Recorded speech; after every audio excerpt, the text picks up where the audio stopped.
Туғандар, ассаламу алейкум. Мына азыр өріктің сезоны болуп атат, баягы баг издеп жүргөндөр болсо, ошо өргүн өзүм барып кургат алам дей тургандар болсо, мына сиздер үчүн достор, Жибек жол, Жибек жолундан мына бул жагы Баткен шаары. Мына бакты баары эле тааныйт, балыктын местасы. Мына ушул өрүктөр сатылат экен достор. Алып өзүм кургатып алам дей тургандар болсо, 250 түп бар экен бул жердечи, мына караңыздар. Чоң баг экен, 250 түп.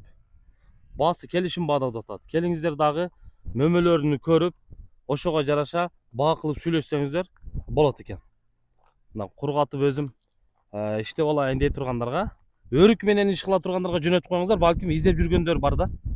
Ушул бакты целый эле алып, өзүм кургатып сатайын дей тургандарга, бирок анан бардыгы абрикос экен достор. 250 түптүн баары абрикос. Мына бирок мыналардын да мөмөсү жакшы экен. Бул жерден эми жакшы көрүнбөшү мүмкүн, келип көзүңүздөр менен көрөсүздөр дагы. Ушуну содалашып, ээси менен ушуну алып кургатып иштеп алсаңыздар болот. Адрес баардыгы эле түшүнүктүү болду. Мына Жибек жолу келе бересиздер. Балык мына. Бул жагы ошоло ошо өйдөгө чейин. Кыскасы көп экен. Семейный болуп келиңиздер дагы ушул жерде сиздерге пайда бар, Кудай кааласачы. Алыңыздар дагы кургатып, сатып, мөмөсүн көрүңүздөр.